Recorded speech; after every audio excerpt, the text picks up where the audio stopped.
noite. Vamos então dar início à nossa aula, a nossa sexta aula de Economia Brasileira, hoje com os temas PAEB e Milagre Econômico. Vamos então resolver nossas questões. Edital está chegando, né? Muito provavelmente essa semana ou na próxima. E economia brasileira é sem dúvida um tema importante, tanto no TPS quanto na terceira fase. Inclusive, há períodos, como 2019, me parece que em 2019 houve 3 questões no TPS, né? Das 8 questões, 3 questões foram de economia brasileira. Como também na prova de terceira fase, nos concursos recentes, nos CACDs recentes, houve um ano em que 2 questões foram de economia brasileira. Então é sem dúvida um dos temas mais importantes do edital, né? do nosso programa para o CACD. Então, a economia brasileira é um tema importantíssimo, não é um tema difícil. Na verdade, tem que treinar muito, fazer muito exercício e completando aí a grade de conhecimento, de informações, sejam cronológicas, sejam teóricas, sobre as políticas econômicas de cada período, sobre os acontecimentos, sobre os fatos, né? Fazendo essa ligação da teoria macro com as políticas econômicas e os fatos econômicos.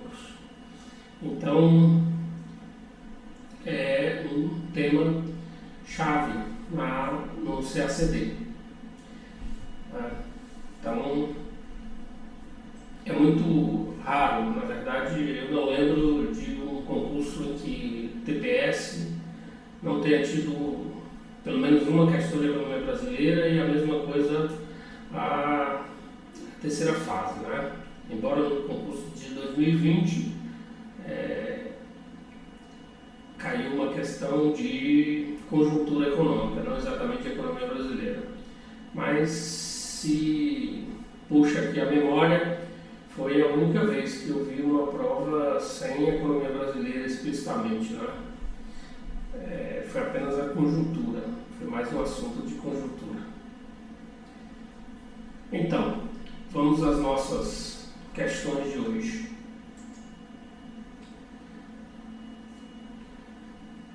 Som está ok, imagem está ok, para a gente iniciar então as nossas questões de hoje. Vamos lá.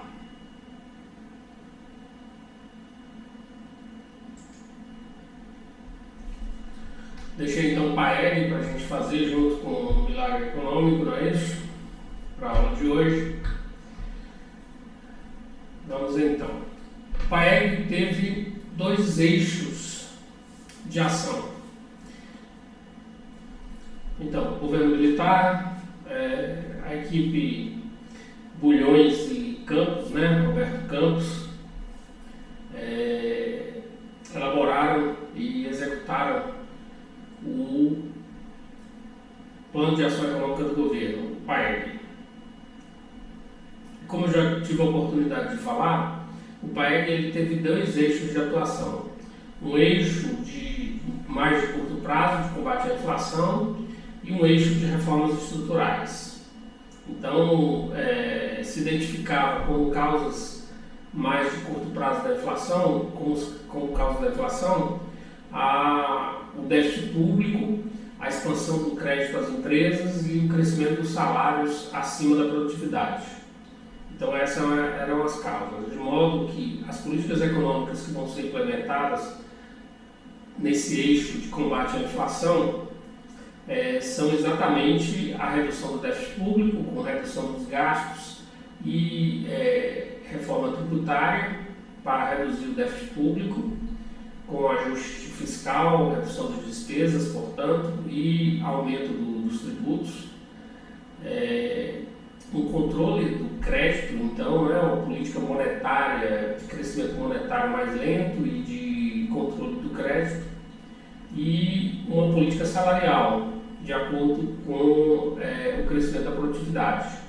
A nova regra para os reajustes salariais passa a ser que os salários seriam reajustados anualmente com a taxa de crescimento da produtividade mais uma taxa de inflação esperada. Como a taxa de inflação esperada, a estimativa de inflação esperada era sempre menor do que a inflação efetiva, havia uma queda dos salários reais. Então o PAEG acabou causando queda dos salários reais e também aumento da desigualdade, que é o que vai caracterizar também o período do milagre econômico, o aumento da desigualdade e uma queda dos salários reais no caso do PAEG. Essa política vai ser um pouco flexibilizada no milagre econômico, mas ainda assim, em termos de salário mínimo, há uma queda do salário mínimo real no período do milagre econômico e um aumento da desigualdade. Embora os salários médios da economia passam a aumentar devido ao forte crescimento da demanda por trabalho qualificado durante o milagre, o que contribui também para o aumento da desigualdade. Mas a forte expansão do milagre econômico acaba puxando os salários médios da economia, que era parte dos salários também não estavam tão restritos às regras de reajuste do governo. Ok? Mas vamos então às nossas questões de hoje, sobre o PAEG e sobre o milagre econômico. Vocês vão ver que as questões se repetem, mas isso acaba sendo bom para a gente fixar bem as principais características de cada período. E vocês vão ver que quando a gente treina questões do CESP, questões de outros concursos, são exatamente essas questões que aparecem sobre cada um desses períodos, em termos de política econômica. Isso é bem característico. E essa repetição dos exercícios ajuda até a gente a elaborar, a se preparar para a terceira fase. Vocês vão ver que esses exercícios muito repetitivos acabam, inclusive, ajudando, até fazendo muito essas questões, você vai desenvolver muito mais rápido uma redação sobre cada um desses períodos econômicos. Então é muito importante fazer bastante exercício de economia brasileira. Você está se preparando tanto para o TPS quanto para a terceira fase. Vamos lá. Então, o PAEG teve dois eixos de ação, como a gente já falou. Um deles foi o eixo emergencial de combate à inflação e outro o eixo de reformas estruturais, de reformas institucionais e estruturais. Sobre o PAEG são corretas as afirmativas.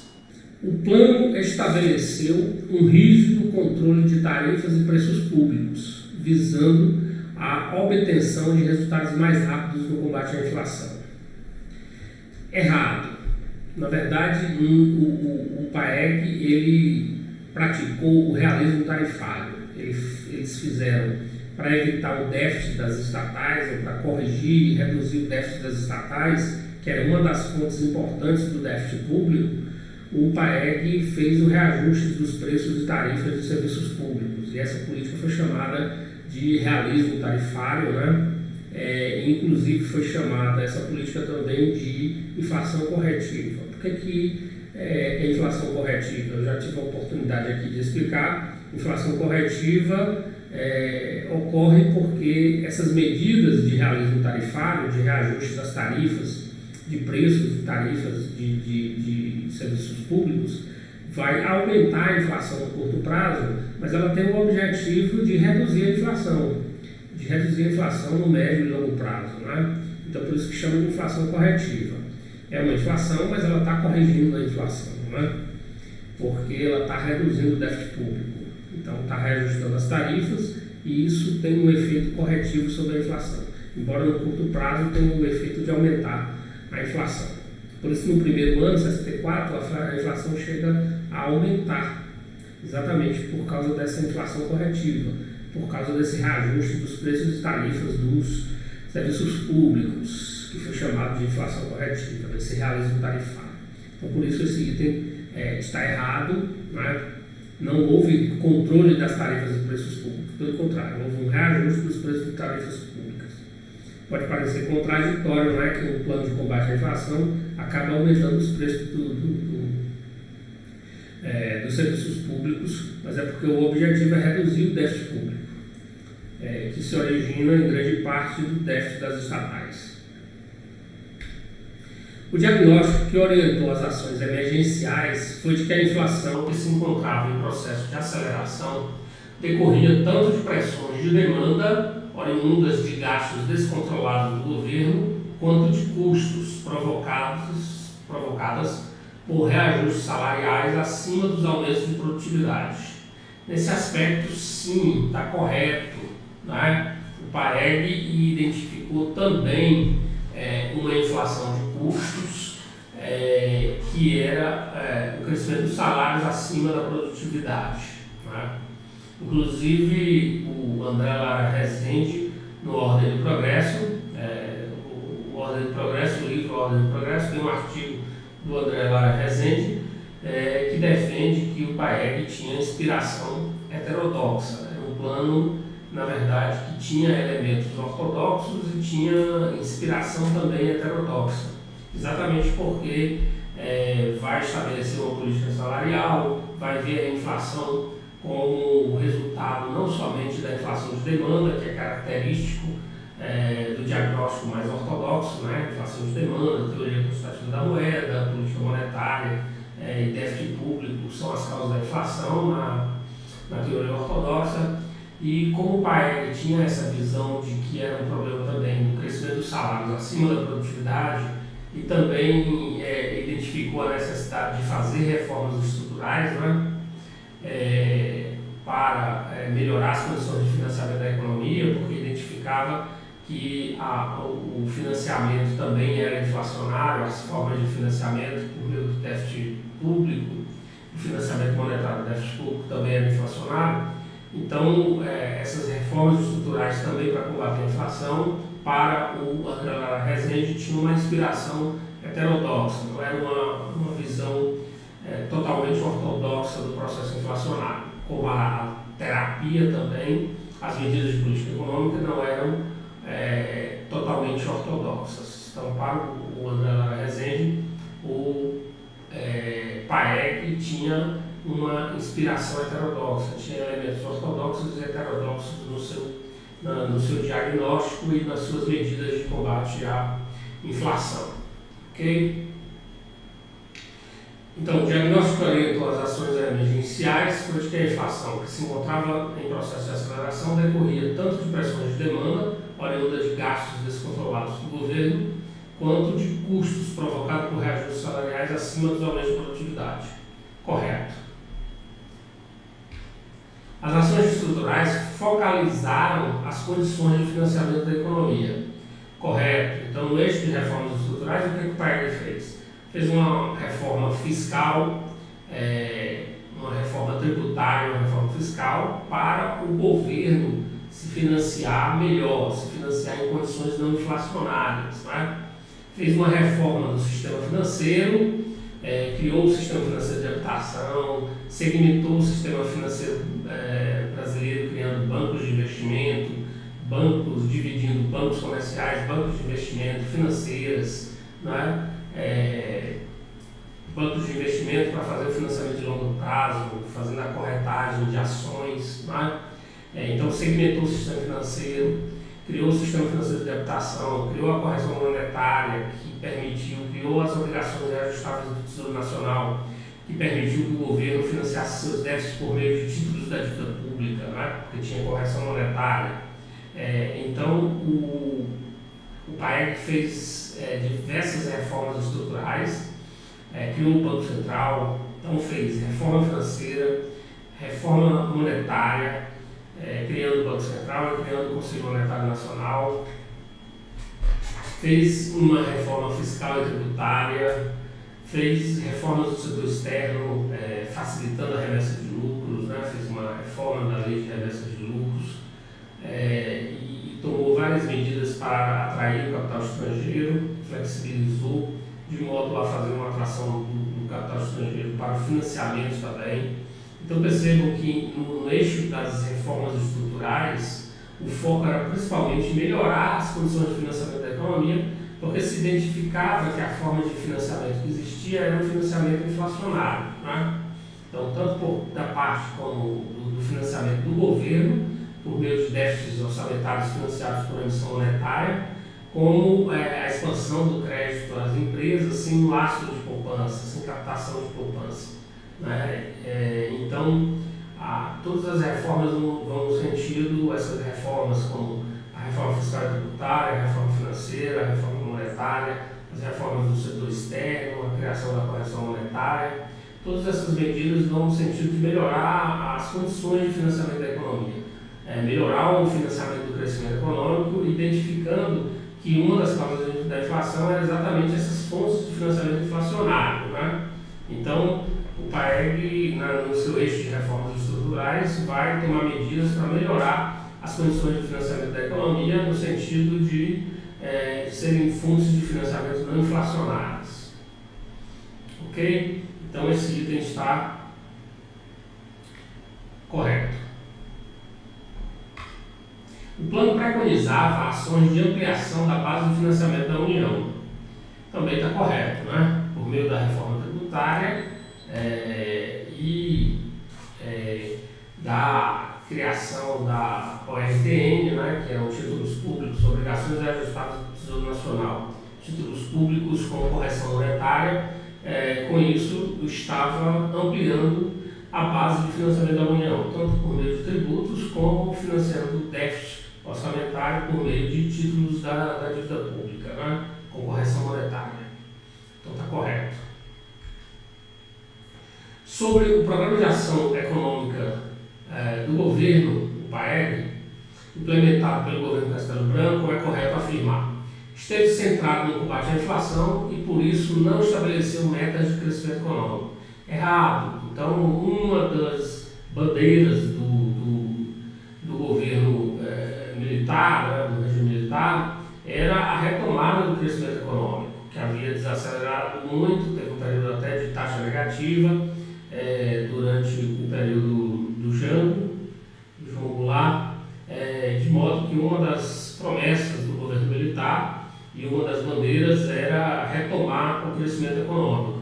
Então houve todo cuidado de fazer um plano de estabilização gradual, um plano gradual de combate à inflação, com o objetivo de não comprometer as metas de crescimento. Então o plano tinha metas de redução da inflação e tinha também metas de crescimento da economia. Uma das prioridades era retomar o crescimento econômico, de modo que esse item está errado, né?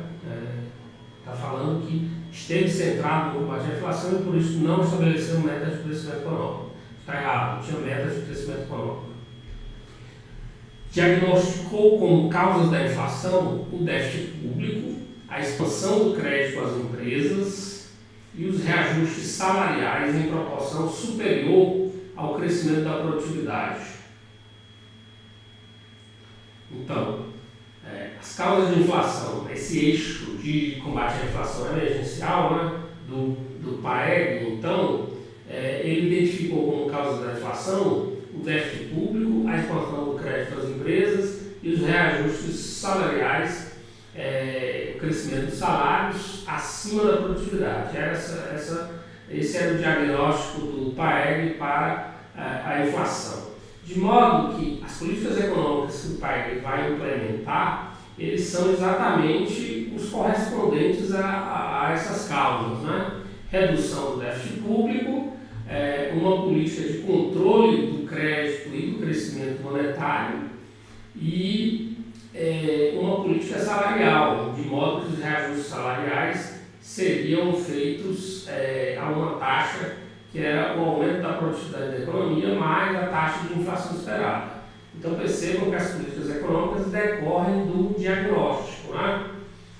Se as causas da inflação eram o déficit público, a expansão do crédito às empresas e o crescimento dos salários acima da produtividade, o que o PAEG tinha que fazer e fez, né, era uma política fiscal contracionista, com redução dos gastos públicos, um ajuste fiscal, com uma reforma tributária e uma redução das despesas do governo, o controle do crescimento do crédito e da oferta monetária e uma política salarial para controle dos salários, né, para que o crescimento dos salários fosse de acordo com a produtividade, né?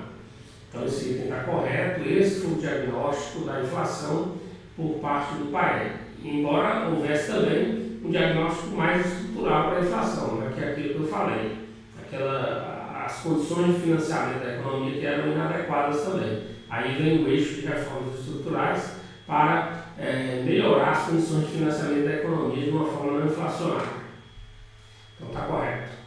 Teve na política salarial um dos principais componentes da estratégia de combate à inflação. Política essa que provocou a redução do salário mínimo real. Correto. Então, se a política de reajuste do salário mínimo é a taxa de crescimento da produtividade mais a taxa de inflação esperada, e sempre as estimativas de inflação esperada ficavam abaixo da inflação efetiva, né? A inflação efetiva era maior do que a inflação esperada, do que a estimativa, então havia uma queda dos salários reais.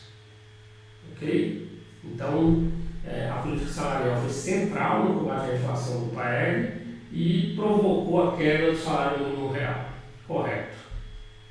Promoveu o financiamento do crescente déficit público por meio da venda de títulos do governo, evitando assim o impacto inflacionário do déficit.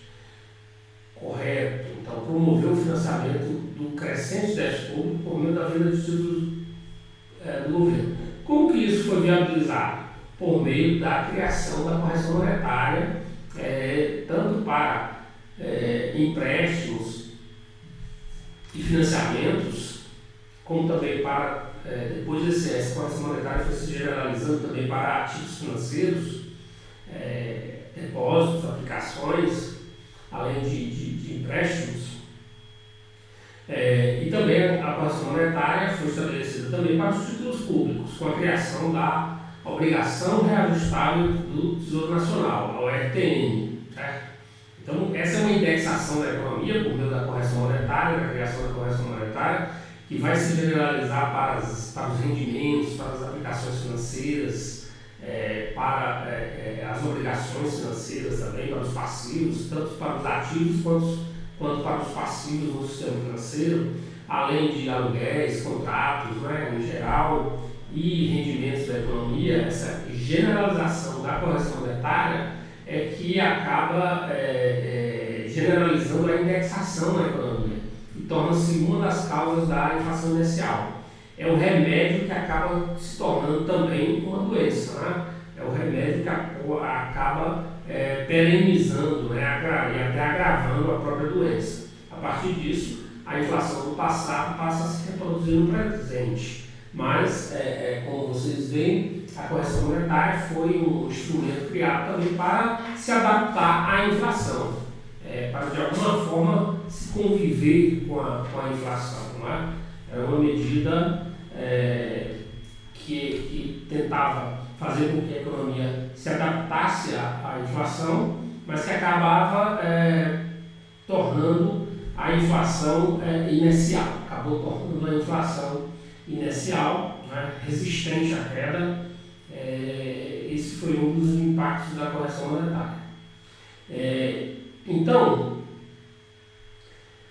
a criação das obrigações reajustáveis do Tesouro Nacional, portanto, o estabelecimento da correção monetária para os títulos públicos, permitiu que o governo financiasse seu déficit, né? Portanto, que o déficit público fosse financiado por meio de títulos de dívida. Ou seja, estava se eliminando aí o financiamento por meio de emissão monetária. Então, o financiamento agora era por meio de títulos da dívida pública e não por pura e simplesmente emissão monetária. Se considerava que esse seria um financiamento inflacionário. Né? Então, promoveu o financiamento do déficit público por meio da venda de títulos do governo, evitando assim o impacto inflacionário do déficit. Correto. Como eu disse, por meio das obrigações reajustáveis do Tesouro Nacional. Contam-se entre os objetivos do PAEG aceleração do ritmo de crescimento econômico interrompido no biênio 62-63. Então, em 61 a economia ainda cresce, é uma taxa razoável, né? Uma taxa elevada. Em 62 e 63, em 62 chega em 62 e 63 a taxa é bastante baixa, né? Chega a ter taxa negativa, me parece que é no ano de 63 ou no ano de 62, ainda não lembro aqui em qual é o ano que tem taxa negativa, mas teve taxa negativa em um dos anos desse período, né? Então, um dos objetivos do governo militar foi a retomada do crescimento econômico, né? Havia metas de crescimento econômico no país que eram aceleradas, né? Que seriam aceleradas. Então, está correto, um dos objetivos do PAEG foi a aceleração do ritmo de crescimento econômico interrompido no biênio 62-63. O controle do processo inflacionário mediante a redução do déficit público, correto, né? Então, uma das políticas para se reduzir o déficit público, a inflação foi a redução do déficit público, correto. O aumento do crédito ao setor privado, uma vez que a nova equipe considerava ser a restrição deste crédito um dos principais problemas macroeconômicos brasileiros. Ora, vocês acabaram de ver numa das questões que o PAEG identificou como uma das causas da inflação a expansão do crédito às empresas. Logo, esse item está errado, né? Então, o objetivo do PAEG não era aumentar o crédito, era conter o crescimento do crédito, né? E expandir as condições de financiamento, aumentar a captação de poupança privada para que o crescimento do crédito fosse lastreado por poupança, né? Melhorando assim as condições de financiamento da economia, criando condições não inflacionárias de financiamento do crescimento, né? Então esse item está completamente errado, né? Não era o objetivo do PAEG aumentar o crédito ao setor privado. E não se identificava como um dos principais problemas macroeconômicos brasileiros a restrição de crédito. Pelo contrário, se diagnosticou que uma das causas da inflação foi exatamente a expansão do crédito às empresas. A correção da tendência a déficits elevados de transações correntes que ameaçavam a continuidade do processo de desenvolvimento pelo estrangulamento periódico da capacidade para importar. Correto. Uma das políticas do PAEG também foram essas reformas no setor externo, né? Uma maior facilidade para as empresas tomarem empréstimo externo, para os bancos também tomarem empréstimo externo, né? Para atrair, portanto, capital estrangeiro para financiar a conta corrente, melhorar o balanço de pagamentos brasileiro, além de facilitar a remessa de lucros, que também é uma política que tende a atrair capital estrangeiro, né? Se há uma maior facilidade de remessa de lucros, significa que vai ter mais investimento direto e mais empréstimos.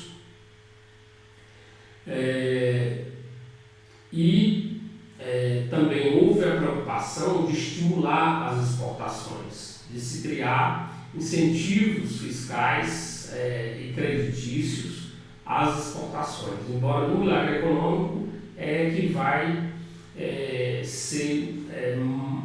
vai ter uma maior promoção dessa política de incentivos fiscais e creditícios às exportações. Mas essa política já começa, de promoção das exportações, já começa no PAEG, né?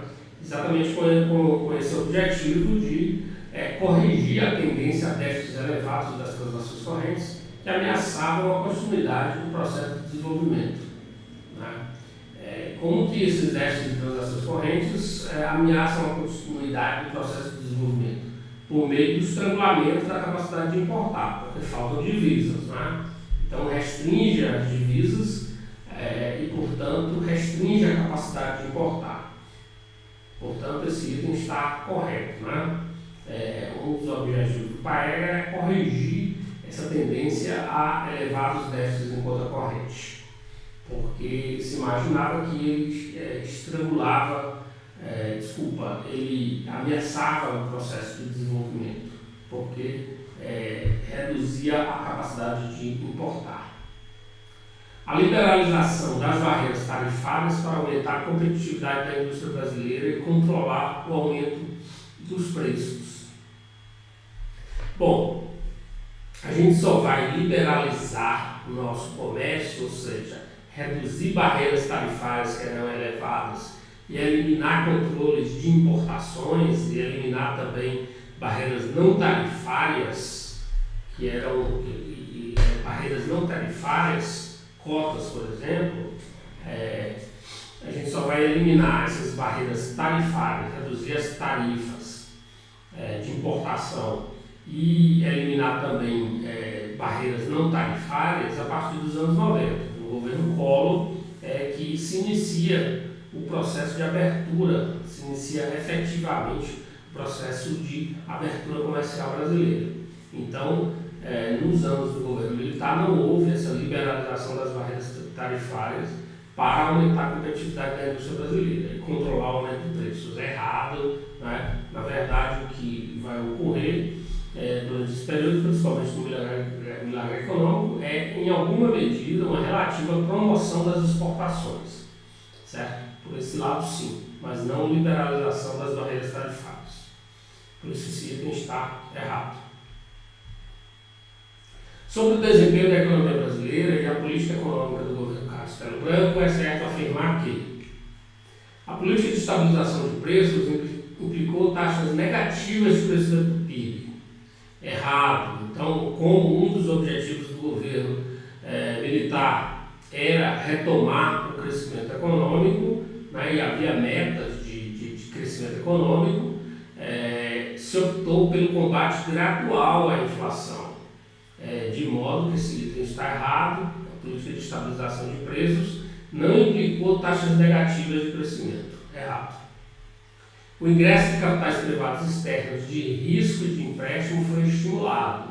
Correto. Então, tanto os empréstimos estrangeiros quanto capital de risco, que são investimento direto, né, foram estimulados pelo governo e pelas medidas do país. Correto. A redução do déficit público contou com a privatização de empresas estatais deficitárias. Errado. Também o processo de privatização das empresas brasileiras, elas iniciam mais timidamente na Nova República, muito timidamente, privatização mesmo, efetiva, né, de empresas importantes, de fato só vai ocorrer também no início dos anos 90, com o governo Collor. Então, tanto a privatização quanto a abertura comercial, elas só vão iniciar de forma efetiva, de forma relevante, no governo Collor. Então, esse item está errado. Pelo contrário, né? O governo militar aumentou o número de estatais no Brasil. Não houve essa preocupação com privatização de empresas deficitárias. A política salarial constituiu um dos componentes centrais da política de estabilização.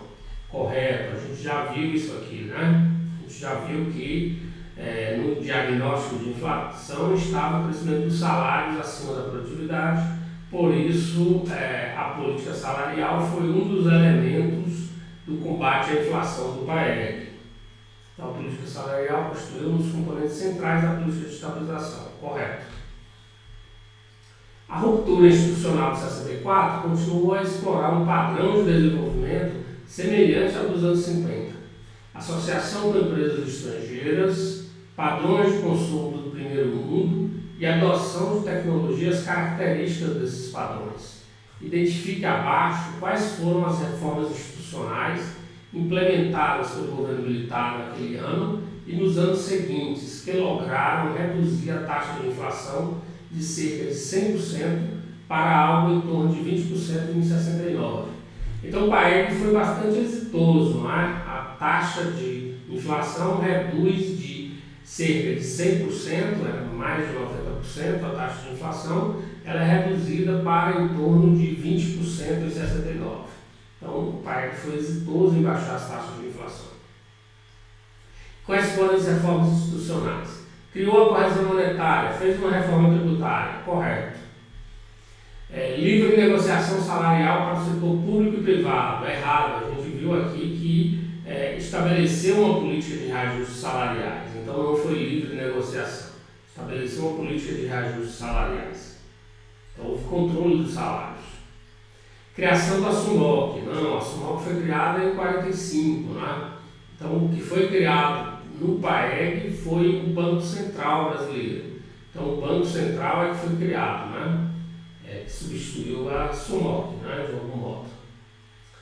Então houve a criação do Banco Central e não a criação da SUMOC. A criação da SUMOC ocorreu antes. Criação do FGTS, do Banco Nacional de Habitação e do Sistema Financeiro de Habitação, correto. Então criou o FGTS, PIS, PASEP, esses instrumentos foram criados no período também do governo militar, né? Criou PIS, PASEP, FGTS, que seriam fundos, né? para fiscais, né? Para fiscais no sentido que o governo arrecada, que é uma contribuição que tem um caráter misto, porque ele tem esse caráter de ser propriedade, né, do trabalhador, no caso do FGTS, mas é o governo que controla, é o governo que arrecada, né? Então existem várias regras, então é nesse sentido que é parafiscal. Então isso também é uma forma de poupança forçada, e que o objetivo do governo é você ter captação de poupança, você ter poupança para financiar o processo de crescimento, porque se identificava que um dos problemas da inflação, uma das causas da inflação, era exatamente essa falta de fontes adequadas de financiamento para o crescimento da economia. Então o governo vai criar o FGTS, uma espécie de poupança forçada, né, um fundo parafiscal, uma poupança forçada para propiciar fontes de financiamento do crescimento da economia. E o FGTS até hoje tem essa importância, né? Projetos de habitação, transportes, saneamento, projetos de saneamento e de habitação são financiados, transporte não, mas saneamento e habitação são financiados parcialmente hoje com a FGTS. Então a FGTS é fonte de financiamento para a infraestrutura também, em geral, né? Porque foi criado no governo Lula, foi financiado lá uma parte do FGTS para financiamento também de infraestrutura, né? Me parece que o nome é FI, FGTS, alguma coisa assim. Então, o FGTS é uma poupança forçada para financiar exatamente o investimento na economia. Então, até hoje, o FGTS tem uma importância no financiamento da habitação e no financiamento do saneamento, né? Em projetos de saneamento. Então, criação do FGTS, do Banco Nacional de Habitação e do Sistema Financeiro de Habitação, correto. Política de realismo tarifário em relação aos serviços públicos, correto. Então, como eu falei para vocês aqui, o realismo tarifário significa que os preços de tarifas dos serviços públicos foram reajustados de modo a reduzir o déficit das estatais, porque se identificava que o déficit das estatais era uma fonte importante do déficit público e, portanto, uma das causas da inflação. Por isso que essa política foi chamada de inflação corretiva, né? Porque estava corrigindo a inflação, aumentando a inflação no curto prazo, mas tinha o objetivo de corrigir a inflação, por isso inflação corretiva.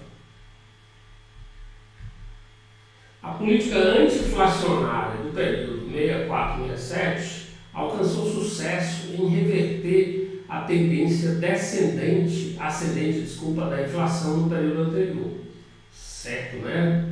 Alcançou sucesso em reverter, em combater a inflação, em reverter a tendência ascendente da inflação no período anterior.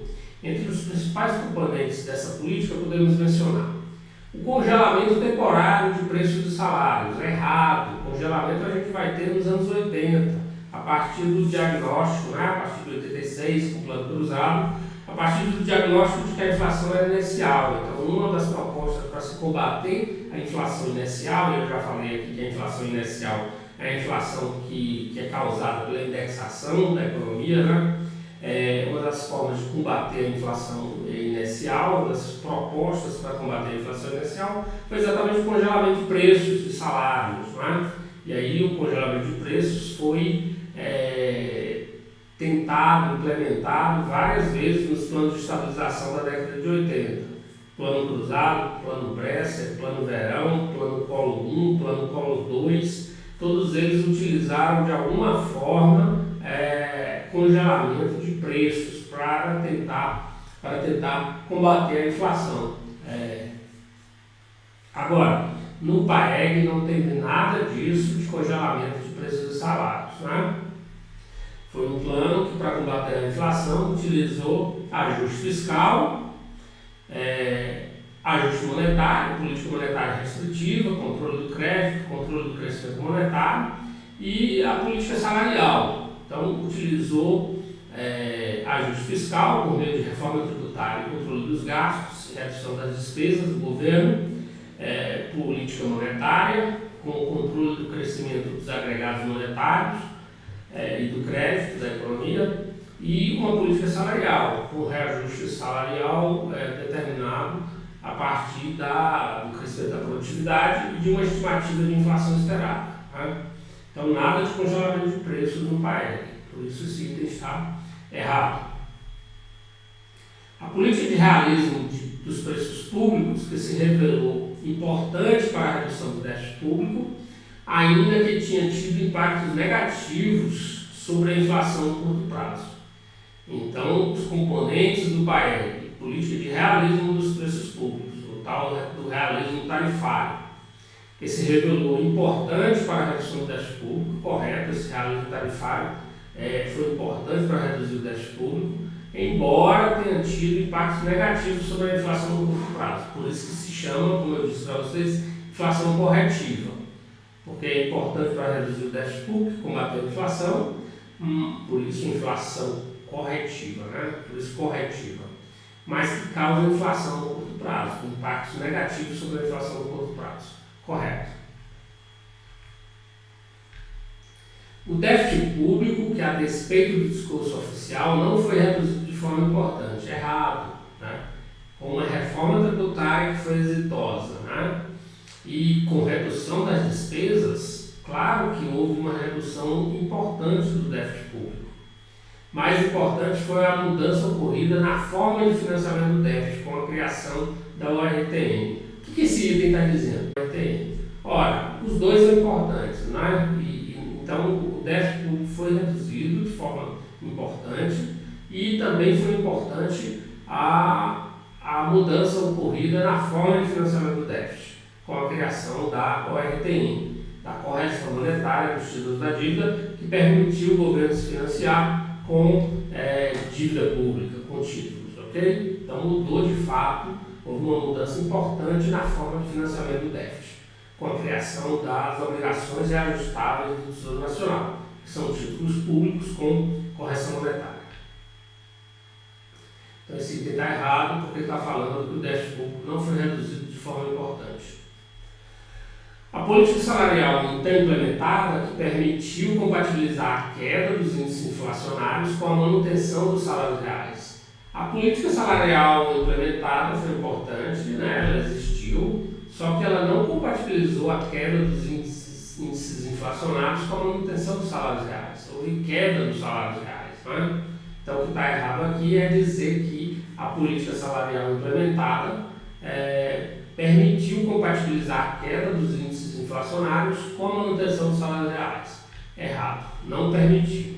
Mas, entre os componentes do PAEG, houve a política salarial. Mas ela não permitiu compatibilizar a queda dos índices inflacionários com a manutenção dos salários reais. Errado, houve uma queda dos salários reais. De acordo com o Programa de Ação Econômica do Governo, o PAEG, do primeiro governo militar, o combate à inflação deveria seguir uma estratégia gradualista, correto, né? de forma a não comprometer a meta prioritária do governo de aceleração do crescimento econômico. Então, o crescimento econômico era uma das metas, de fato, prioritárias do governo. E, de fato, o combate à inflação foi um combate gradual, seguiu uma estratégia gradualista para não comprometer essa meta de crescimento. Está correto. Tá? O combate à inflação deveria seguir uma estratégia gradualista para não comprometer as metas de crescimento.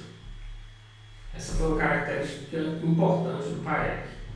O déficit do governo, após as negociações com o FMI, deveria ser financiado por empréstimos externos. Errado. O déficit do governo foi financiado por meio de títulos, né? E por meio de alguma emissão monetária ainda, porque a inflação é alta, então você tem um imposto inflacionário importante, mas que o governo teria com a correção monetária dos títulos públicos, por meio da ORTN, era financiar o déficit orçamentário, o déficit do governo, por meio de títulos da dívida. Né? Então, houve empréstimos externos importantes, sim, né? Mas não foi do FMI, e foram empréstimos externos para bancos, empresas, para financiar investimentos, principalmente. Né? Então, em termos de capital estrangeiro, a gente teve, em termos de balanço de pagamentos, a gente teve déficit em conta corrente, mas a conta capital e financeira sempre foi superavitária e foi maior do que os déficits de conta corrente, de modo o superávit era maior do que o déficit de conta corrente, de modo que houve acumulação de reservas. E essa entrada de capital ela se caracterizou principalmente por empréstimos externos e investimento direto. Então houve muita entrada de capital, mas para financiar principalmente investimentos. Não foi para financiar o governo. O governo aqui se financiava com títulos da dívida pública, com títulos públicos e com alguma emissão monetária, certo? Então o déficit do governo, após negociar, também não tinha essas negociações com a FMI. Então não houve negociações com a FMI e o déficit do governo não foi financiado por empréstimos externos. Mas havia sim empréstimos externos e investimento direto, não é? Que ajudavam a cobrir o déficit em conta corrente e ainda sobrava para acumular reservas, né?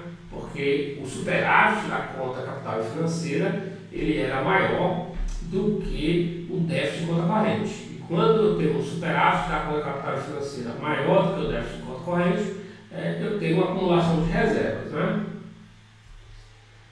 Então esse item está errado. As tarifas e os preços públicos deveriam ser controlados visando a obtenção de resultados mais rápidos no combate à inflação. Não preciso mais nem comentar, né? Na verdade, os preços e tarifas de serviços públicos eles foram reajustados. Essa política foi chamada de realismo tarifário, né? E foi também chamada de inflação corretiva, porque tinha o objetivo de reduzir o déficit das estatais e reduzir o déficit público. Então não houve controle de preços e tarifas de serviços públicos para controlar a inflação no país. Pelo contrário, houve reajuste dos preços de tarifas públicas e isso aumentou a inflação no curto prazo. Okay? Então o PAEC praticou uma política de realismo tarifário. Esse item está errado, né? Os preços de tarifas públicas não foram controlados. O ingresso de capitais estrangeiros deveria ser estimulado como forma de acelerar a taxa de crescimento econômico. Correto. Uma das medidas do PAEG foi exatamente uma maior facilidade de remessa de lucros e medidas para facilitar o ingresso de capital estrangeiro, para estimular, facilitar o ingresso de capitais estrangeiros na forma de empréstimos e de investimento direto para acelerar o crescimento econômico. Correto. O Programa de Ação Econômica do governo Castelo Branco, identificava 3 causas básicas da inflação: déficit público, expansão creditícia, expansão do crédito às empresas e crescimento do salário acima da produtividade. Correto. Majorações excessivas do salário. Então mudou um pouco aqui a redação, mas está correto, né? Está perfeitamente correto. O PAEG identificou como 3 causas básicas da inflação: o déficit público, a expansão creditícia e as majorações excessivas de salário. Correto.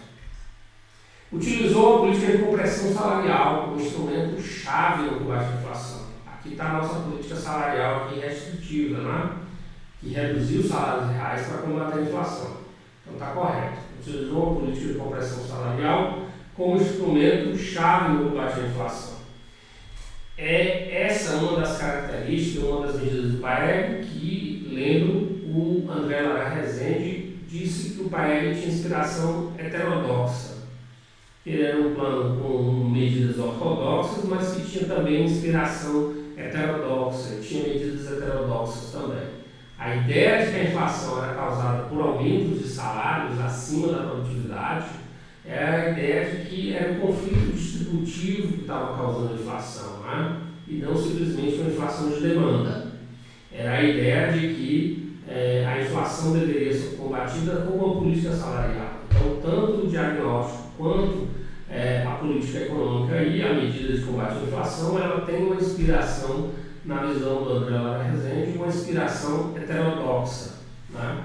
Porque não era simplesmente um plano ortodoxo de combate à inflação, porque ele não tinha só política monetária e fiscal restritiva, ele tinha também uma política salarial, né?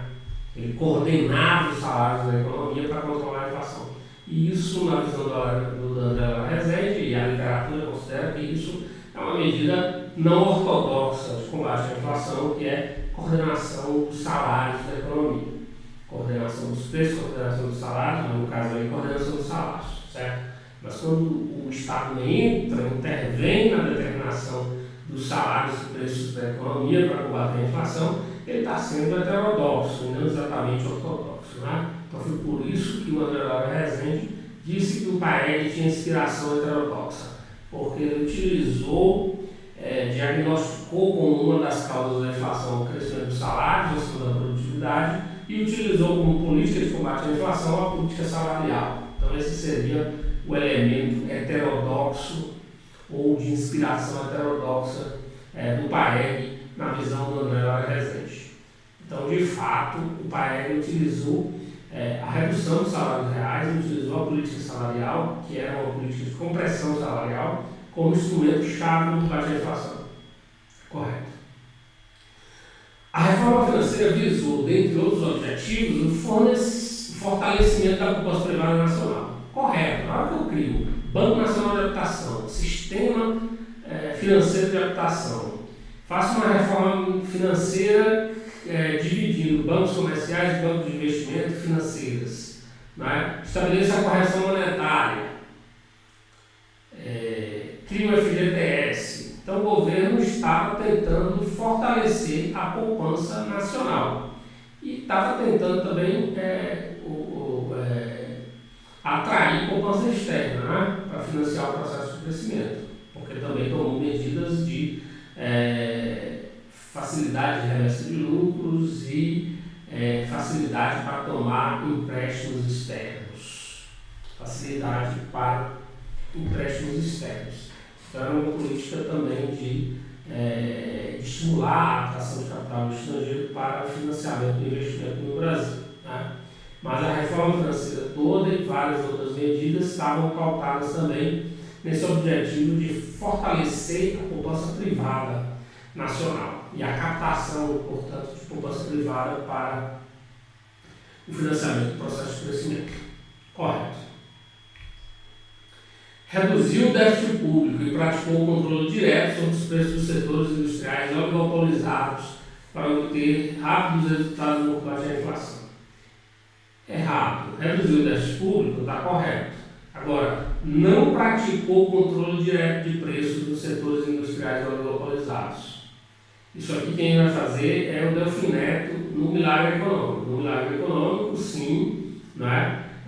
Existe uma das políticas de controle da inflação no PAEG, não no PAEG, mas no Milagre Econômico, vai ser o controle sobre os preços de setores industriais importantes, como medida de combate à inflação.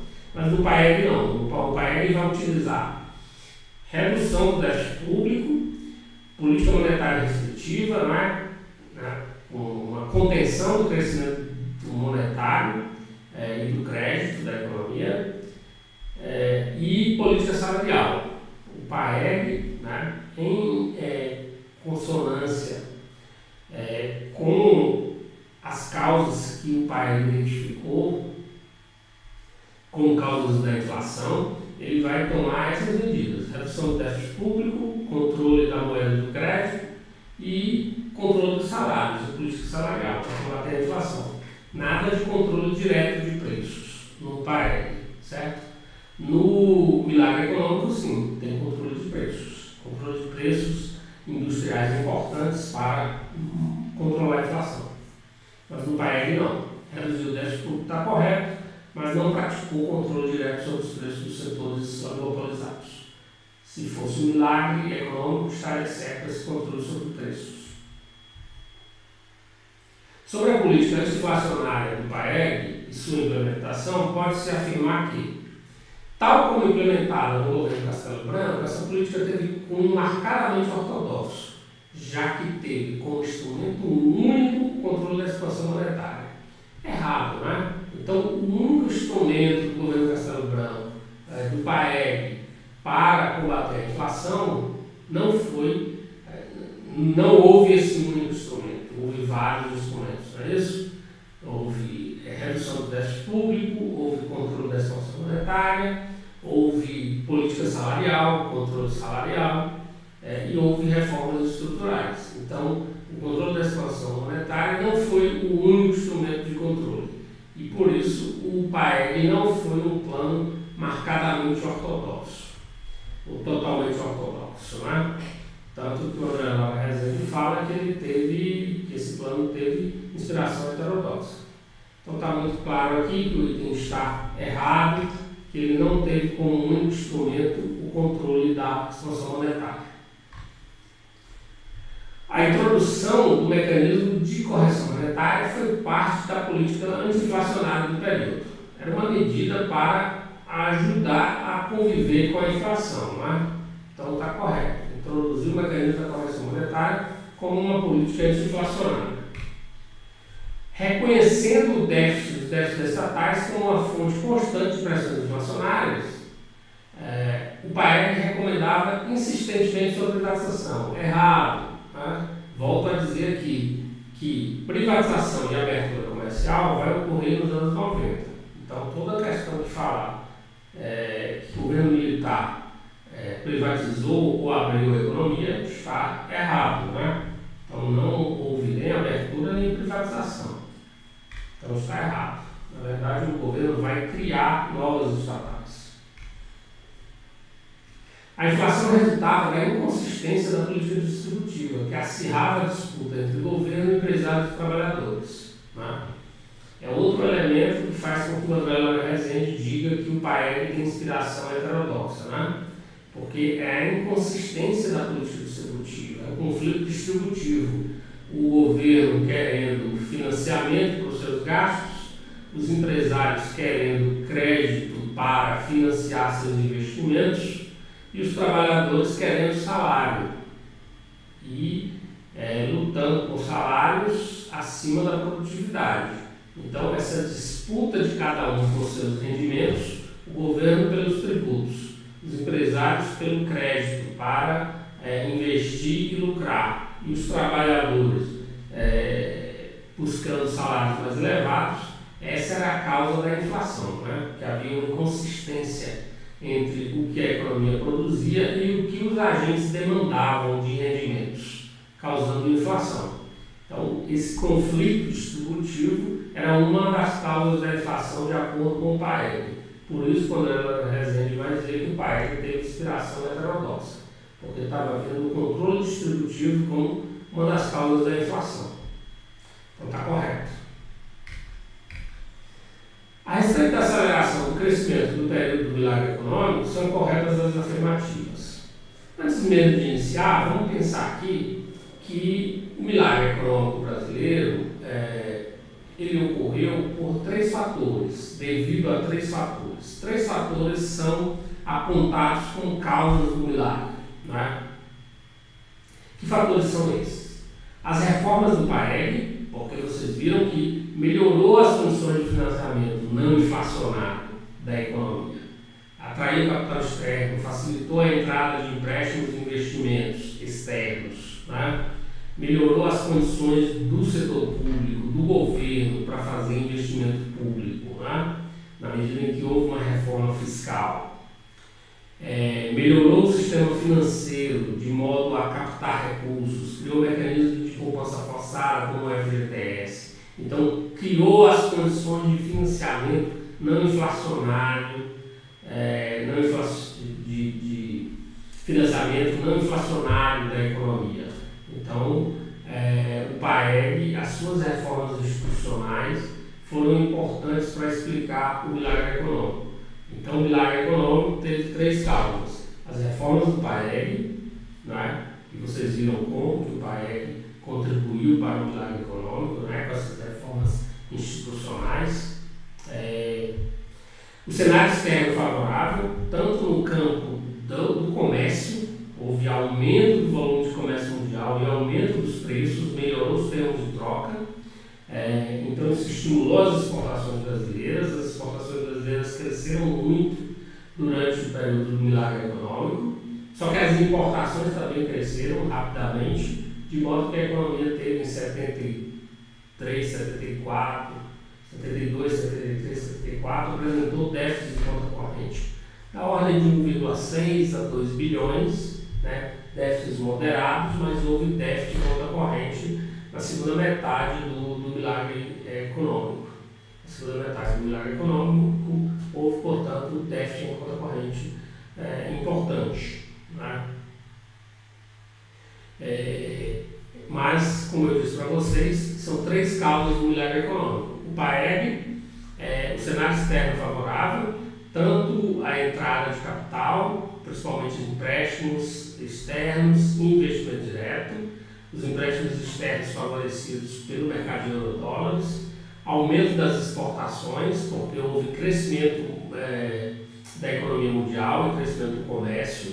Então, o cenário externo favorável propiciou taxas de crescimento elevadas, certo? E, por último, as políticas econômicas domésticas, uma política monetária expansionista, o controle das taxas de juros, né? E o estímulo à expansão do crédito na economia. Né? Então, o Delfim Neto vai partir de um diagnóstico de que a inflação de demanda já estava controlada, né? De que o PAEG controlou a inflação de demanda e que a inflação que restava agora era resultado de taxas de juros altas e de aumento dos custos, até por causa do reajuste dos preços das tarifas de serviços públicos. Então, o Delfim Neto claramente vai estabelecer no milagre econômico um diagnóstico de que a inflação era principalmente inflação de custos e que a inflação de demanda já havia sido debelada pelas políticas monetárias e fiscais restritivas do PAEG. Né? E aí, o que o Delfim Neto vai fazer? Vai controlar os preços da economia. Vai controlar os preços da economia por meio de um conselho interministerial de preços, os preços dos principais produtos industriais, vai fazer uma expansão monetária, né, porque o problema agora não é mais inflação de demanda, na visão do Delfim Neto. Então vai fazer uma expansão monetária e creditícia, vai controlar os juros, vai controlar os preços de alguns produtos industriais, vai fazer uma política de aumento dos investimentos, principalmente em infraestrutura. Né? Então, o Delfim Neto vai fazer uma política econômica expansionista, principalmente no lado monetário da economia, no lado monetário, com a expansão do crédito, com o controle dos preços, certo? E aumento de investimento público. Então, a visão no milagre econômico do Delfim Neto era de que havia uma inflação de demanda uma inflação de custos, que a inflação de demanda já tinha sido debelada, né? E vai praticar políticas monetárias expansionistas. Vai fazer também mini desvalorizações cambiais para a economia ficar mais competitiva, vai aumentar os incentivos fiscais e creditícios às exportações e com as mini desvalorizações cambiais, né, um crawling peg, mini desvalorizações cambiais para tornar o câmbio competitivo e, portanto, tornar as exportações competitivas. Então, as causas do PAEG foram, as causas do milagre econômico foram as reformas do PAEG, que melhoraram as condições de financiamento da economia, o cenário externo favorável, tanto do lado financeiro, com o mercado de euros-dólares e o aumento das entradas de capital estrangeiro, de empréstimos externos e investimento direto, e melhora do comércio mundial, melhora dos termos de troca e aumento do comércio mundial e aumento dos preços, certo? E políticas econômicas domésticas expansionistas, né? Seja a política cambial, com desvalorizações cambiais, seja a política monetária expansionista, seja a política de aumento do investimento público. Pelo menos essas três políticas o Delfim Neto implementou para estimular a economia. Então foi reformas do PAEG, cenário externo favorável, tanto no campo do comércio quanto no campo das finanças internacionais, e política econômica doméstica patrocinada pelo Delfim Neto. Okay? Essas foram as causas do milagre econômico. Então vamos às nossas questões de milagre econômico. A produção industrial cresceu mediante utilização de capacidade ociosa, já que somente no governo Geisel a capacidade produtiva instalada voltaria a crescer. Vejam só, gente, o que acontece?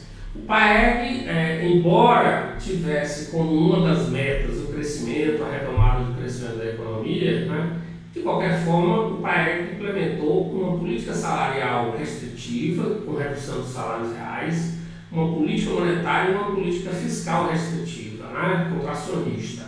Então, as taxas de crescimento foram mais baixas, foram em torno de 4% durante o PAEG, o período do PAEG. O Delfim Neto chegou querendo que a economia crescesse muito, certo? E aí, durante o milagre econômico, a economia cresceu a uma taxa média de 11%, certo? Essa é uma taxa fenomenal, né? É um fenômeno de crescimento realmente, né? É por isso que foi chamado milagre. A economia cresceu a uma taxa média de 11%. Né? Na média do período de 30 a 80, no período de substituição de importações, a taxa de crescimento média da economia brasileira foi em torno de 7%. E essa taxa de 7% já coloca a economia brasileira como uma campeã do capitalismo, né? Como uma economia campeã em termos de taxa de crescimento no período de 30 a 80. Então, no período do milagre econômico, a taxa de crescimento ficou em torno de 11%, média, certo? Agora vejam só, uma economia não cresce 6 anos, durante 6 anos, 68, 69, 70, 71, 72, 73, no período do milagre econômico, de 68 a 73, não cresce durante 6 anos só na base da capacidade ociosa, né? É normal que tivesse capacidade ociosa no início do crescimento. Então, lá nos anos de 68, 69, 70, o crescimento foi muito baseado na capacidade ociosa, tendo em vista que o crescimento estava restrito no período do PAEG, estava restrito por causa das políticas monetárias e fiscais restritivas, por causa do diagnóstico de inflação de demanda. Então, como o PAEG restringe a demanda, a economia cresce a uma taxa de 4%, em média, durante o período 64-66. Né? Então, tem capacidade ociosa nessa economia, de modo que, no início do milagre econômico, nos primeiros anos, a economia cresceu muito baseada na capacidade ociosa. Mas uma economia não cresce 11% ao ano durante 6 anos só na base da capacidade ociosa. Então, na segunda metade do milagre, houve expansão da capacidade produtiva, aumento, portanto, dos investimentos e aumento da capacidade produtiva da economia. Por isso, esse item está errado, né? Se tivesse falado que no início cresceu com capacidade ociosa, estaria correto. Mas o que a questão está falando aqui é que todo o período foi capacidade ociosa, que a produção industrial cresceu mediante a utilização da capacidade ociosa durante todo o período, né? Já que somente no governo Geisel, em 1974, a capacidade produtiva instalada voltaria a crescer. Errado, né? Errado, porque durante o início do milagre econômico, é verdade, a economia cresceu baseada na capacidade ociosa. Mas na segunda metade do período, de 70 a 73, houve aumento dos investimentos, aumento da capacidade instalada. Por isso que tem que estar errado. O dinamismo do setor industrial foi ampliado pelas exportações de manufaturados, correto, estimuladas pelo realismo cambial propiciado pela mini desvalorizações. De novo a palavra realismo aqui, né? O que é realismo? É não deixar o câmbio apreciado. É você ir desvalorizando o câmbio para não deixar a moeda valorizar e as exportações perderem competitividade, né? Por isso que se chama de realismo cambial. O Bresser Pereira chama de populismo cambial quando um governo deixa o câmbio apreciar para a classe média viajar, para Miami, né? Chama de populismo cambial, para todo mundo ficar mais rico, de alguma forma todo mundo aumentar seu poder de compra, porque a apreciação do real, além de propiciar um aumento das importações, um aumento das viagens internacionais, né? O dólar barato tanto controla a inflação, aí então os pobres têm um maior poder de compra. Um dólar barato, né, faz com que a classe média tenha maior poder de compra, os pobres têm maior poder de compra porque a inflação fica controlada e as classes mais ricas podem usufruir de bens importados, fazer viagens internacionais. Então todo mundo fica muito feliz tirando a indústria, né? Mas todo mundo, exportadores, mas todo mundo fica muito feliz com o câmbio apreciado. Então o Bresser Pereira chama isso de populismo cambial, né? Então o outro lado seria realismo cambial, não deixar a moeda se apreciar, fazer desvalorizações para que as exportações não percam competitividade, né? E foi isso que o Delfim Neto fez. Antes a gente tinha um regime que só de tempos em tempos passava um ano para a moeda desvalorizar, né? Passava um ano para desvalorizar o cruzeiro. E aí a moeda ficava apreciada. Então a indústria perdia competitividade, as exportações perdiam competitividade, né? Não havia estímulo para as exportações. Então o Delfim Neto vai estabelecer um regime de mini desvalorizações cambiais. Em vez de passar 6 meses ou um ano para desvalorizar o câmbio, desvalorizava o câmbio toda semana, certo? E aí, com essas mini desvalorizações, as exportações não perdiam competitividade. É isso que se chama aqui de realismo cambial. Então está correto. Houve um maior dinamismo. O dinamismo do setor industrial foi ampliado pelas exportações de manufaturados, estimuladas pelo realismo cambial, propiciado pelas mini desvalorizações cambiais, além dos incentivos fiscais e creditícios às exportações que foram ampliadas pelo Delfim Neto no período do milagre econômico. Então as exportações aumentaram muito porque o mundo estava crescendo e os preços, o comércio mundial aumentou e os preços também das nossas exportações aumentaram. Teve mini desvalorizações cambiais e teve incentivos fiscais e creditícios às exportações. Então, tudo contribuiu para o crescimento das exportações. Crescimento do comércio mundial, né? Portanto, crescimento da demanda mundial por nossas exportações, desvalorizações cambiais, por meio desse regime de mini desvalorizações cambiais, e incentivos fiscais e creditícios às exportações. Fizeram, portanto, que nossas exportações aumentassem. Então está correto. O crescimento veio acompanhado do aumento do salário médio e gerou. Aqui ele não está falando do salário mínimo, né? Do salário mínimo real que cai, né? E continua caindo no período do milagre, né? Embora menos do que no período do PAEG, porque houve uma flexibilização dos reajustes, né? O crescimento veio acompanhado do aumento do salário médio e gerou acentuada expansão do emprego, não obstante o fato de ter havido piora na distribuição de renda. Correto. crescimento, como houve muito crescimento no milagre, então os salários médios da economia aumentaram. Aqueles salários que não estavam restritos e controlados pela política salarial. Não se trata aqui do salário mínimo, mas do salário médio da economia. O salário médio da economia aumentou, como o salário mínimo real continuou caindo, né, houve um aumento da desigualdade. E por que o salário médio aumentou? Porque aumentou a demanda do trabalho qualificado, né, e isso aumenta a desigualdade, aumentou a demanda e a economia cresceu muito, né, a indústria cresceu muito.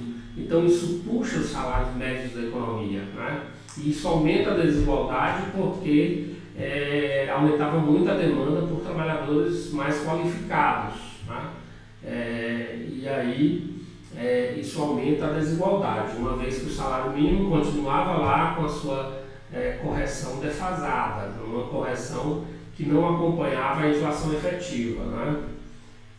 Então há um aumento da desigualdade, uma piora, portanto, na distribuição de renda. Então o crescimento do milagre foi acompanhado pelo aumento do salário médio, aumentou o emprego, claro, a economia estava crescendo 11%, então aumenta o emprego, não obstante o fato de ter havido piora na distribuição de renda, correto. A aceleração foi prejudicada por uma política monetária contracionista, errado, né? Então o Delfim Neto pisa no acelerador mesmo, em termos de política monetária e creditícia, né? Controla as taxas de juros e estimula os bancos a aumentarem o crédito da economia, de modo que não houve essa política monetária contracionista. E nem houve a hipótese de inflação brasileira ser de demanda. Como eu disse para vocês, o que o Delfim Neto vai fazer é considerar que a inflação de demanda já estava controlada e que a causa da inflação era principalmente inflação de custos. Por isso vai fazer uma política monetária e creditícia expansionista. Então está todo errado esse item, né? Tanto a política monetária não foi contracionista, foi expansionista, quanto a inflação brasileira não era uma inflação de demanda nessa visão, né? Não foi justificado por inflação de demanda, na verdade era uma inflação de custos. A alta taxa de crescimento do PIB entre 68 e 73 teve no setor externo uma de suas causas principais. Entre os fatores que colaboraram para a ausência de restrição externa ao crescimento acelerada naquele período, destacam-se. Então, o balanço de pagamentos ficou sem problema durante esse período, né? Porque houve entrada de capital, embora houve déficits em conta corrente, principalmente em 72, 73, né? Houve déficit em conta corrente da ordem de 1,6, 2 bilhões, mas tudo isso foi sempre muito bem financiado pela conta capital financeira, de modo que as reservas aumentaram. Por quê? Como é que a reserva aumenta?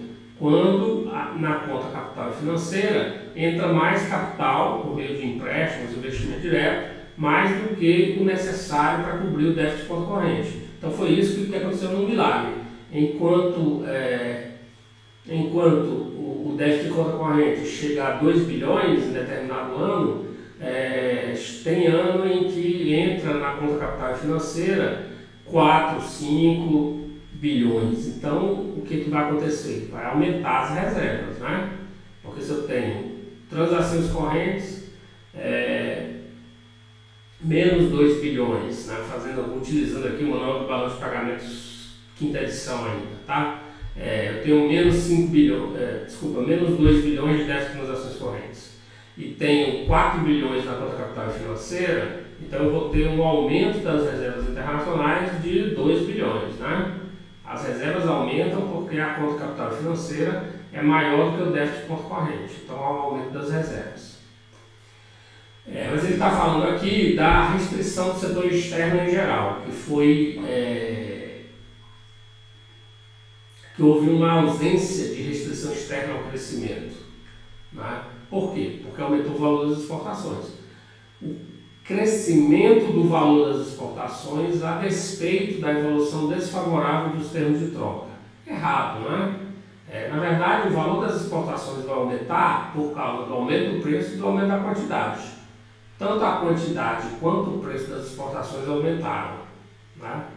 Então está errado, porque houve crescimento do valor das exportações, mas não houve evolução desfavorável não dos termos de troca, certo? Então o que está errado aqui é evolução desfavorável dos termos de troca. Isso aqui está errado, né? Crescimento do valor das exportações devido ao aumento do quanto das exportações e aumento do preço. Então tanto a quantidade quanto os preços aumentaram, certo? Tanto a quantidade das exportações quanto os preços aumentaram. Então não houve evolução desfavorável dos termos de troca. Está errado. O crescimento modesto da dívida externa. Está errado. Houve aumento da dívida externa. Houve muito aumento dos empréstimos externos, né? Durante o período do milagre econômico. Então não houve crescimento modesto e, portanto, seus encargos devido à relativa estagnação da liquidez internacional do período. Nada, tudo errado, né? Não houve crescimento modesto da dívida externa, houve um crescimento importante e não houve estagnação da liquidez internacional. O mercado estava muito líquido, o mercado de eurodólares financiou o crescimento, parte do crescimento do milagre, por meio da entrada de capitais de investimentos diretos e empréstimos externos. O bom desempenho do setor exportador atribuído em parte à ampliação dos benefícios fiscais, creditícios e cambiais implementados a partir de 67. Correto. Então, o setor exportador vai ser beneficiado por incentivos fiscais, creditícios e pela política cambial do período, ok? Correto. Além do comércio mundial crescendo e dos preços favoráveis. Então, tudo vai ser favorável ao crescimento das exportações. A elevação do saldo comercial que contou também com a colaboração da queda das importações, em virtude das elevações de tarifas alfandegárias no período. Errado. Então, na verdade, as exportações vão aumentar muito, mas também as importações aumentam. É uma economia que está crescendo a 11% em média. Então, é uma economia que está muito aquecida, crescendo muito. Então, quando a nossa economia cresce muito, crescem muito também as importações. Então, as exportações crescem muito e as importações também crescem muito. De modo que a balança comercial não fica superavitária. Que tem, na verdade, não é nenhum déficit elevado, é uma balança comercial mais ou menos equilibrada. Porque as importações vão crescer num ritmo também bastante elevado, né? Vai aumentar muito as nossas importações de petróleo e de bens de capital, né? Então, o crescimento do milagre econômico foi um crescimento altamente dependente de importação de petróleo e de bens de capital. A gente precisava importar máquinas e equipamentos para a nossa indústria de bens de consumo duráveis, que estava crescendo no milagre econômico. Então, estava expandindo a capacidade produtiva da indústria, e para expandir a capacidade produtiva da indústria, para fazer os investimentos, tinha que importar máquinas e equipamentos, porque a gente não tinha uma indústria de bens de capital desenvolvida no Brasil. Vai fazer isso no segundo PND, né? Então é por isso que o crescimento do milagre é altamente dependente das importações de máquinas e equipamentos, né, portanto, de bens de capital e de petróleo. E é por isso que vai sofrer um choque quando em 74, 73, 74 aumenta os preços do petróleo, né? Aí a nossa economia sofre um choque, né? Um choque importante com o aumento dos preços do petróleo, que aí a gente passa a ter um déficit comercial bastante elevado. Então, o milagre ele é baseado no crescimento em que as importações aumentam muito, as importações de petróleo e bens de capital. Então, ele já por si é um crescimento vulnerável a um choque externo. Estava aumentando a dependência do financiamento externo e a dependência de importações, né? Então, não é à toa que ocorre depois, no segundo PND, que no choque do petróleo vai ter um efeito importante na economia brasileira, porque era uma economia que estava crescendo, mas muito dependente de importações de bens de capital de petróleo. Então ele estava vulnerável, uma economia vulnerável a um choque externo. E esse choque externo vai acontecer, que é o primeiro choque do petróleo. Aí depois se endivida muito, vai ficar vulnerável ao financiamento externo. E aí acontece, em 79, o choque dos juros, né, e o segundo choque do petróleo, que levou à crise da dívida. Então, tanto no período do milagre quanto no período do segundo PND, a gente criou vulnerabilidades externas, né? Uma vulnerabilidade a choque nos termos de troca e uma vulnerabilidade a um choque dos juros, no caso do segundo PND, que a gente estava muito endividado, tá? A taxa de juros flutuantes. Então, a elevação do saldo comercial que contou também com a colaboração na queda das importações. Errado, né? Porque as importações, como eu disse para vocês, aumentou muito. O crescimento do milagre foi muito dependente das importações de bens de capital e de petróleo. Então está errado. No período 673, conhecido como milagre econômico, a taxa média anual de crescimento do PIB brasileiro foi de 11,2%. Então, como eu disse para vocês, a taxa de crescimento foi de 11%, né? Uma taxa de crescimento realmente muito elevada. Entre os fatores que contribuíram para tal desempenho estão a abundante disponibilidade de divisas provenientes de superávites na conta corrente do balanço de pagamentos. Errado, a gente viu que a gente tinha déficit na conta corrente. Boa parte do milagre econômico a gente teve déficit na conta corrente. Mas teve problema de balanço de pagamentos? Não. Teve problema no balanço de pagamentos? Não, porque a conta financeira financiava esses déficits na conta corrente. Então a gente tinha entrada de capital por meio de investimento direto em empréstimos externos que financiavam o déficit na conta corrente, né? Então está errado, né, que não houve essa abundante disponibilidade de divisas provenientes de superávit na conta corrente do balanço de pagamentos. Se tivesse colocado aqui superávit na conta financeira do balanço de pagamentos, estaria correto? Sim. Abundante disponibilidade de divisas provenientes de superávites na conta financeira do balanço de pagamentos. Estaria correto. Isso ajudou o milagre, né? Isso contribuiu para o milagre. Os superávites na conta financeira, que cobriram os déficits na conta corrente, acumularam reservas, contribuíram para acumular reservas e eram empréstimos externos e investimentos diretos que contribuíram com o financiamento do crescimento da economia. Ok? Então, se fosse superávit na conta financeira do balanço de pagamentos, estaria correto. Então o item está errado porque não teve superávit na conta corrente. Foram déficits na conta corrente, financiados por superávites na conta financeira do balanço de pagamentos.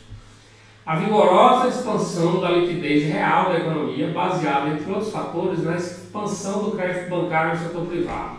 Correto, isso sim, aumentou muito a liquidez baseada na expansão do crédito. Fez reforma financeira e o governo estimulou muito os bancos a emprestarem, né? Crédito ao consumidor, crédito à habitação. Então houve uma expansão do crédito bancário ao setor privado que causou essa expansão da liquidez da economia. Correto. Existência de capacidade ociosa no início do período, expansão das margens de endividamento das famílias. Correto. Então houve de fato uma existência de capacidade ociosa e isso contribuiu com o milagre no início do período. Agora está correto, né? Agora sim está correto. Capacidade ociosa no início do período. Está correto. E aumento das margens de endividamento das famílias. Sim, se estava aumentando muito o crédito ao setor privado, aumentou o endividamento das famílias. A melhoria da distribuição de renda que ensejou impactos favoráveis sobre a demanda de bens de consumo duráveis. Errado, aumentou a desigualdade de renda no milagre econômico. Então esse item está errado. Houve aumento de demanda de bens de consumo duráveis? Sim, baseado no crédito, né? E no aumento do salário médio das camadas de trabalhadores mais qualificados, nas camadas médias da economia, né? Mas houve piora na distribuição de renda com como a gente já viu aqui. A reforma tributária e a criação de títulos da dívida imobiliária com cláusula de indexação, a correção monetária durante o PAEG. Correto. Então, as reformas do PAEG contribuíram com o milagre. A reforma tributária melhorou o financiamento do governo, né, para fazer investimentos e com a criação também dos títulos da dívida pública indexados, as ORTN, Obrigações Reajustadas do Tesouro Nacional, títulos da dívida pública com correção monetária. 13. Vamos lá, como sempre é sobre milagre, eu não vou ler o enunciado, vou direto para os itens, né? Tendo em vista que a gente já se alongou muito aqui na aula. O crescimento econômico foi favorecido por políticas monetárias, creditícias e expansionistas. Correto, a gente já viu aqui que as políticas monetárias e de crédito foram expansionistas e foram uma das causas do milagre, né?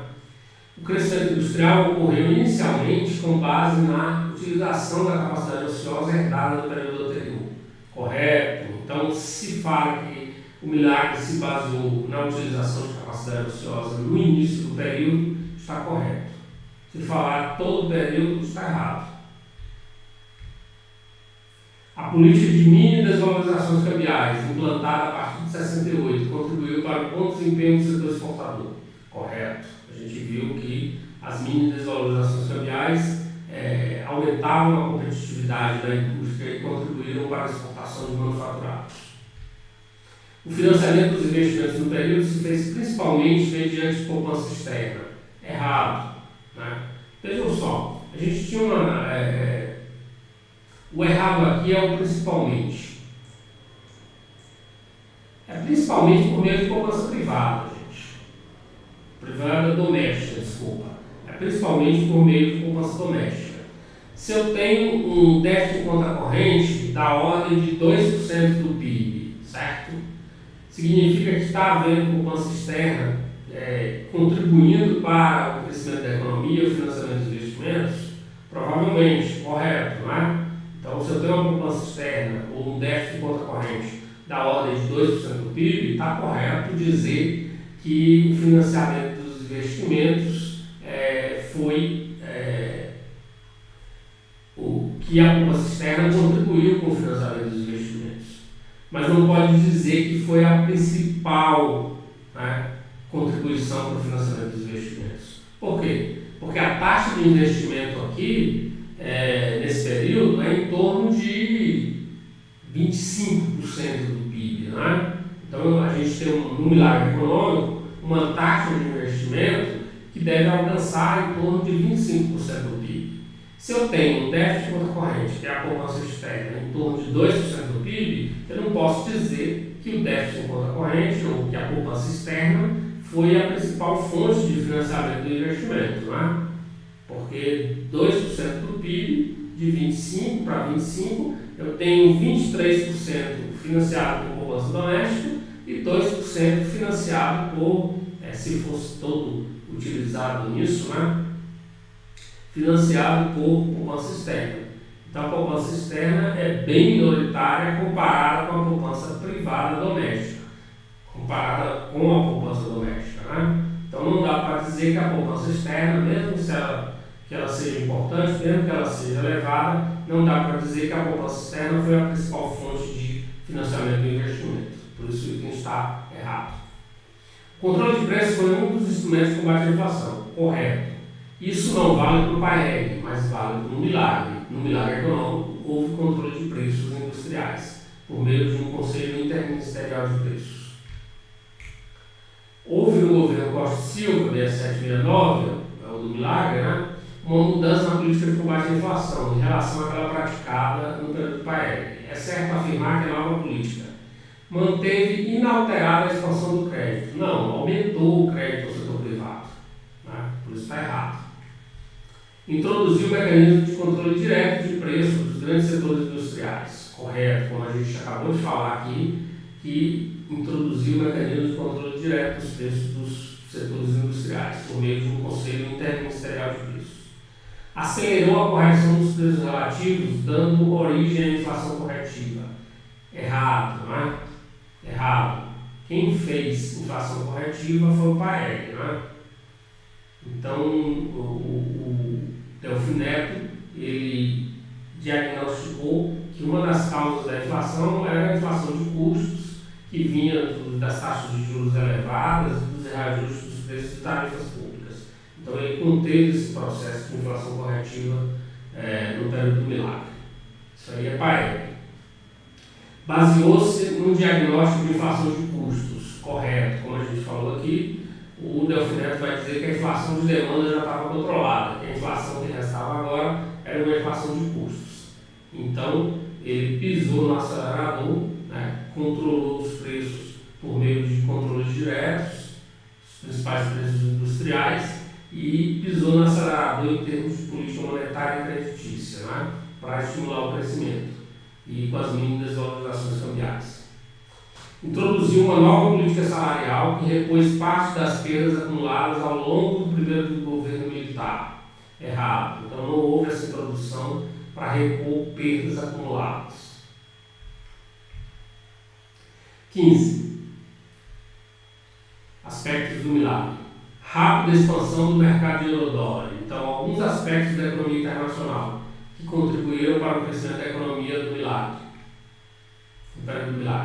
Rápida expansão do mercado de euro-dólares. Correto. Então, as entradas de capital no Brasil de empréstimos externos vinham principalmente do mercado de euro-dólares. Está correto. Elevada liquidez em dólar e a crescente facilidade de obtenção de empréstimos e financiamentos nos centros financeiros internacionais. Correto. Então, havia uma elevada liquidez em dólar e, pelas próprias medidas criadas domesticamente, de facilitar os empréstimos externos. Então, ele está correto. A ausência de preocupações quanto à capacidade dos Estados Unidos de garantir a paridade do dólar com o ouro dentro das regras acordadas em Bretton Woods. Errado. Então, não houve essa ausência de preocupações, né? O rápido crescimento do comércio internacional e da economia mundial. Correto. A gente viu aqui que aumentou muito o comércio mundial, né?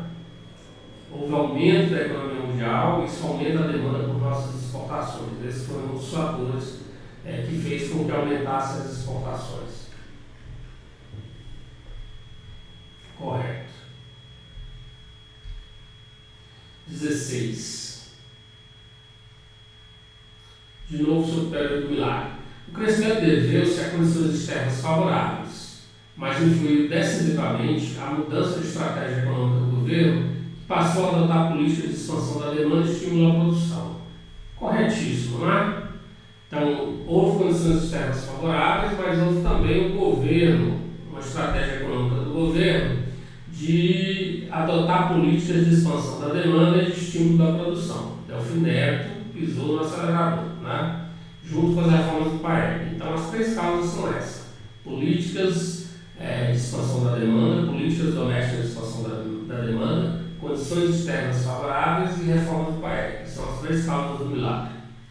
O crescimento do período do milagre é enganoso, de vez que não veio acompanhado de investimentos e deveu-se exclusivamente ao uso mais intenso da capacidade instalada da indústria. Errado, né? Houve investimento e houve aumento da capacidade instalada da indústria, principalmente na segunda fase, né? Na segunda etapa do milagre. A equipe econômica comandada por Delfim Neto manteve a política de combate à inflação via redução da demanda. Errado, contra tudo que a gente tem visto aqui, né? Não houve redução da demanda, houve política de expansão da demanda. Errado. A produção industrial cresceu inicialmente mediante a utilização da capacidade ociosa. Correto, como a gente já falou aqui. Somente no início dos anos 70 é que se verificaram aumentos mais expressivos dos investimentos. Corretíssimo, né? Livro-texto, essa frase. A produção industrial cresceu inicialmente mediante a utilização da capacidade ociosa, porque teve o Paeg, né, restringindo a demanda, e no início dos anos 70, a partir do início dos anos 70, há aumentos dos investimentos industriais, que vão contribuir com o aumento da capacidade instalada. Correto. No que se refere ao desempenho do setor externo da economia brasileira, no período 67-73, é possível constatar uma acumulação significativa das reservas internacionais, apesar do crescimento expressivo da dívida externa. Correto. Como eu disse para vocês, há um aumento da dívida externa, há um déficit em conta corrente, mas as entradas de capital na conta financeira são mais do que suficientes para cobrir o déficit de conta corrente. Então, há um aumento expressivo de reservas internacionais. Correto. Então, houve fortes entradas de capital, mercado de euro-dólares, empréstimos externos e investimentos diretos. O aumento da participação dos empréstimos privados na composição da dívida externa brasileira. Correto. Então,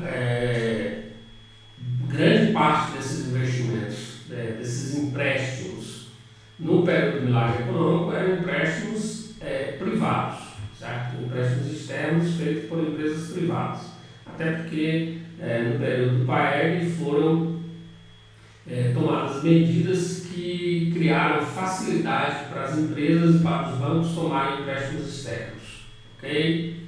Então está correto isso, houve aumento da participação dos empréstimos privados.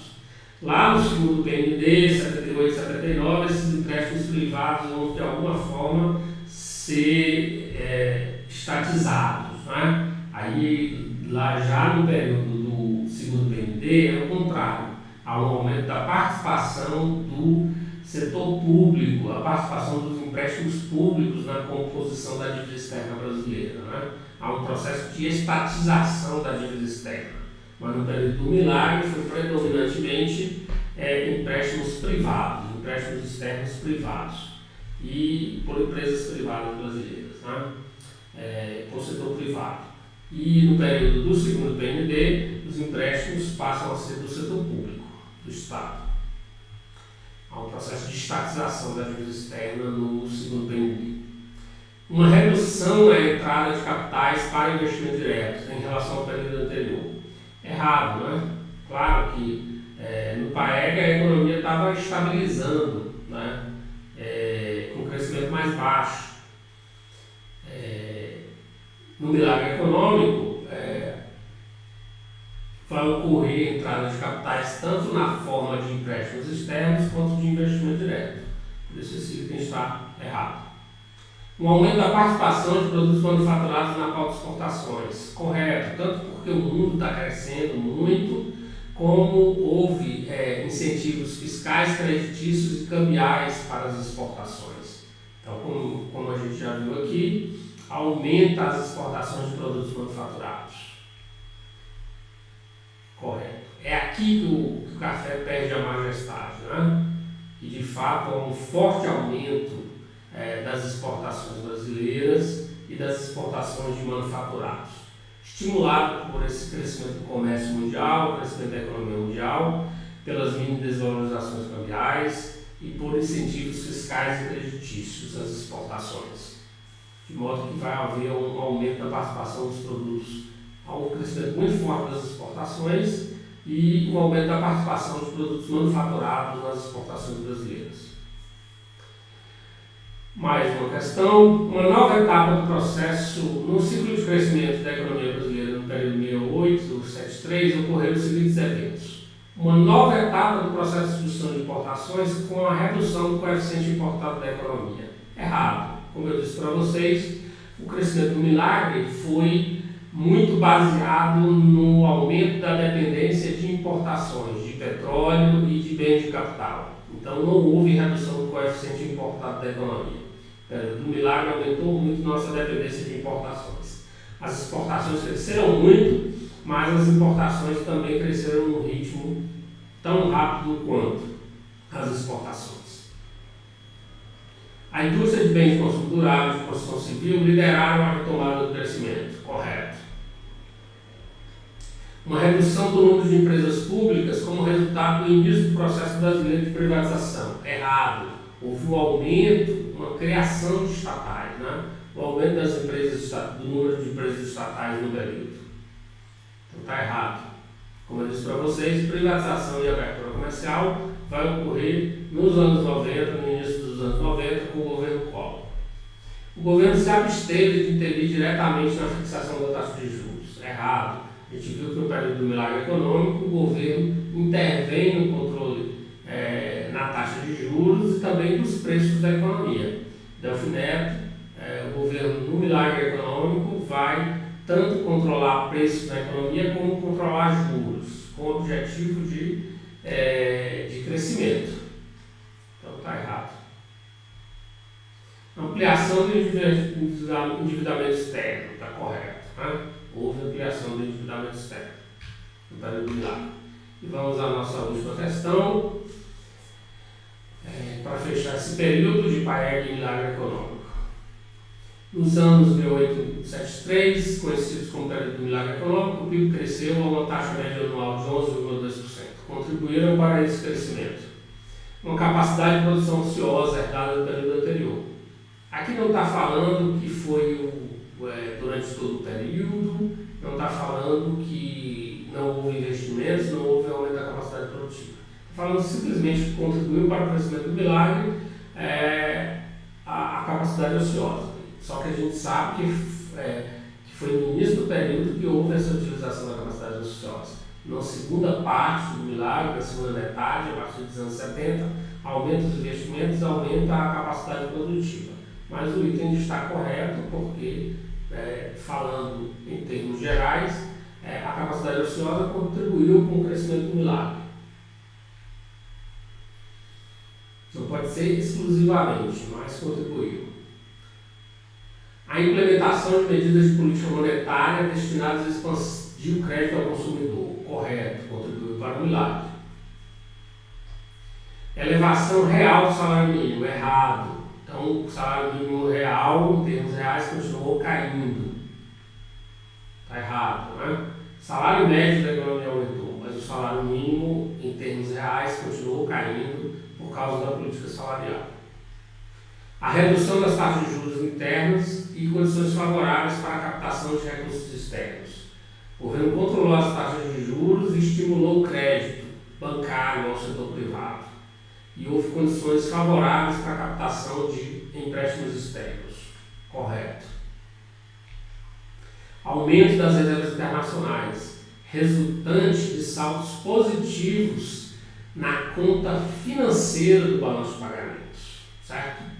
Então, as reservas internacionais vão aumentar porque o superávit da conta financeira do balanço de pagamentos é maior do que o déficit da conta corrente. Então, o superávit da conta financeira cobre o déficit da conta corrente e contribui para acumular reservas. Então, a entrada de capital ela é maior do que o déficit da conta corrente, de modo que há um processo de acumulação de reservas. Então, está errado, porque está falando que o aumento das reservas internacionais resultou de saldos positivos das transações correntes. Não, as transações correntes foram deficitárias. A acumulação de reservas vai ocorrer aumento das reservas internacionais, porque a conta financeira do balanço de pagamentos é maior do que o déficit na conta corrente. Por isso, aumentam as reservas internacionais. Por isso, esse item está errado. Ok? Com isso, encerramos a nossa aula de hoje. Tá? Obrigado a todos que assistiram, que vão assistir essa aula e até a próxima aula. Muito obrigado.